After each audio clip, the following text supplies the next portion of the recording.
عرض ادب و احترام خدمت شما جناب آقای شریفان. عباس صادق هستم از وبسایت فولاد 24.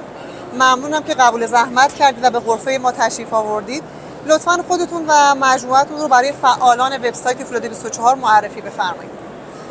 بسم الله الرحمن الرحیم. کیوان شریفان هستم، رئیس روابط عمومی مجتمع صنعتی فولاد آلیاژی اسفراین.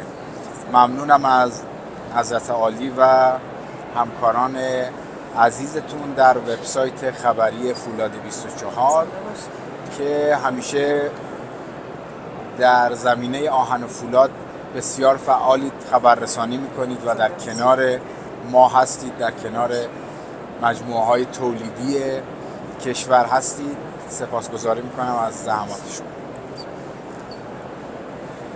مجتمع صنعتی اسفراین در حقیقت تولید کننده فولادهای آلیاژی سنگین و فوق سنگین هست. در حقیقت میشه گفت بزرگترین تولید کننده قطعات سنگین و فوق سنگین فولاد آلیاژی آهنگری شده در خاورمیانه ما هستیم. خب این شرکت در خراسان شمالی و در شهر اسفراین واقع شده.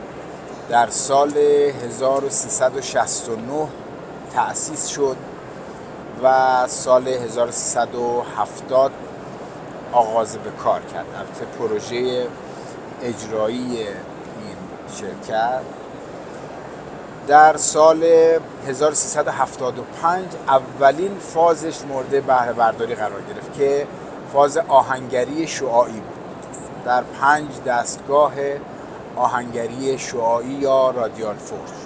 در سال 1382 پرس سنگین این مجموعه برای آهنگری قطعات سنگین به مدار تولید اضافه شد که پرس 6300 تن هستش که در ایران و خاورمیانه منحصر به فرد. در سال 1385 واحد ذوب و ریختگری مورد بهره برداری قرار گرفت و در سال 95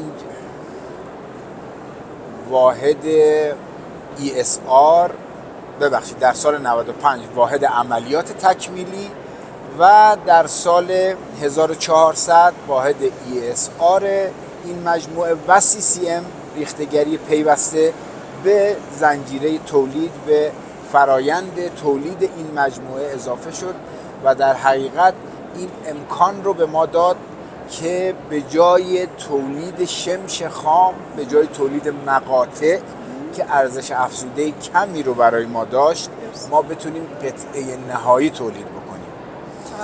در عملیات تکمیلی ما هر آنچه که لازم بود روی قطعه انجام بشه، هر کاری انجام بشه که این قطعه آماده بشه برای مصرف مشتری ما، مخاطب ما، این کارها همه انجام میشه. یعنی عملیات فینیشینگ در خود مجموعه انجام میشه و ما تونستیم از سال 1400 انگار قطعه نهایی تولید بکنیم با ارزش افزوده بیشتر و قطعاً حاشیه سود بیشتر. و امروز ما مفتخریم که اعلام بکنیم که این توانایی رو داریم که ماشین تولید بکنیم.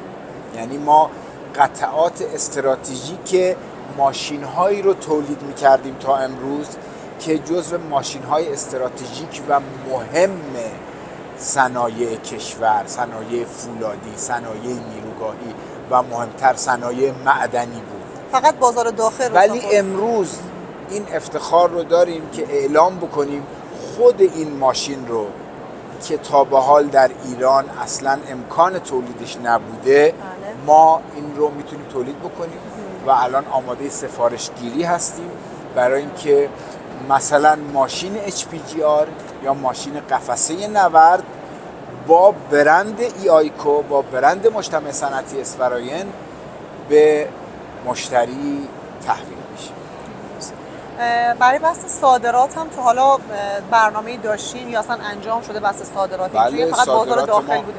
سال هاست که ما صادرات داریم به کشورهای اروپایی، به روسیه، به ترکیه و حتی یک دوره ما صادر کننده نمونه شدیم بین شرکت‌های زیر مجموعه سازمان گسترش. ما کلا زیر مجموعه ایدرو هستیم، سازمان گسترش و نوسازی صنایع ایران، و همچنان ما به هر حال به اون کشورهای هدف داریم صادر میکنیم قطعاتمون رو و انشاءالله در آینده نزدیک ماشین آلاتمون رو با برند ایرانی مجتمع صنعتی اسفراین به کل دنیا صادر کنیم انشاءالله. موانعی که حالا کل مجموعه آهن و فولاد، چه تولید کننده ها چه بازرگانی ها رو سر راهشون قرار داره، برای مجموعه اسفراین به چه صورت بوده و به چه صورت مدیریت شده توی مجموعه شما؟ حالا تو بحث منابع، تو بحث چالش ها و موانع، به هر حال یه بحث تخصصیه که مدیران ارشد باید حالا انشالله حضور پیدا بکنن و پاسخ بدن، ولی در کل موانعی که فولاد ما رو تهدید میکنه موانعی هستش که در همه شرکت ها مشترکه، همه شرکت های ایرانی مبتلا بهش هستن.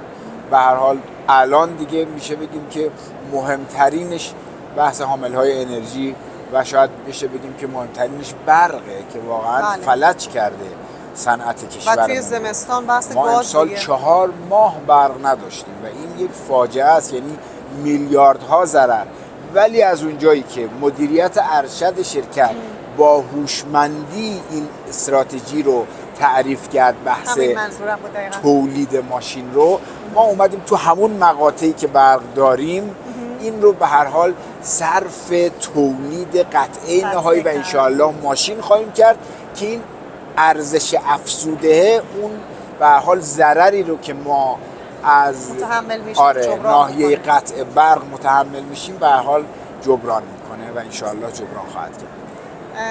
و اگر پیشنهادی دارید در مورد حالا بحث حامل‌های انرژی، حالا چیزی به ذهنتون میرسه در مورد مجموعه اسفراین که فکر می‌کنید بگید، گفتنش خالی از لطف نیست، ما در خدمتتون هستیم جناب.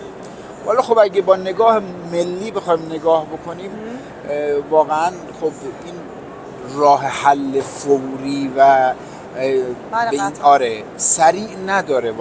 واقعیتش اینه که راه حل نداره. حالا این سالهای قبل باید نیروگاه میساختیم، باید به فکر امروز بودیم، همچنان که در مورد آب ما قبلا به فکر نبودیم، ما بیرویه استفاده کردیم و امروز بیرویه استفاده نمی کنیم. یعنی یک دفعه با یک چالش جدی مواجه شدیم، هم به لحاظ قیمت تو حامل‌های انرژی، هم به لحاظ محدودیت دسترسی. دقیقاً. و این باید سالهای قبل به فکرش می بودیم، حالا به هر دلیلی به اون لااقل به اون اندازه که باید نبودیم، ولی به هر حال نیاز به سرمایه گذاری هست، نیاز به ساختن نیروگاه هست که انشالله در سالهای آتی بتونیم مشکل رو حل بکنیم و اینها باعث نشه که صنعت ارزشمند کشورمون خدایی نکرده دچار چالش بشه و از این بابت کشور دچار ضرر و زیان بشه. بابت بحث انرژی سبز هم مجموعه اسفراین کاری کرده؟ یعنی اینا که بله، ما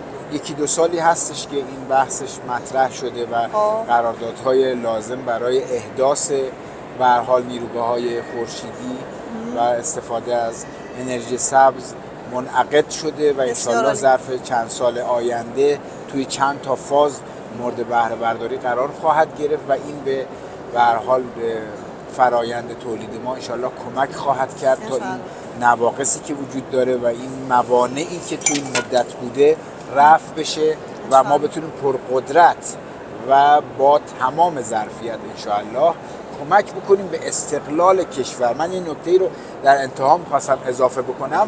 وقتی که به هر حال مدیران ارشد این کشور و دولتمردان این کشور که براشون مهم استقلال این کشور و استقلال به هر حال برای هر کشوری مهمه، استقلال اقتصادی، وقتی که شعار استقلال میدن اینو به پشتوانه نیروگاه‌های ما میدن، به پشتوانه فولاد مبارکه، امثال فولاد مبارکه که بیش از 60% فولاد کشور رو تامین میکنن میدن، به پشتوانه کارخونه‌های بزرگ توی عرصه‌های مختلف میدن و ما امروز مفتخریم که امروز فولاد اسفراین هست که کارخونه‌ای مثل فولاد مبارکه، صنایع بزرگ معدنی که افتخار این کشور هستن نخوابن.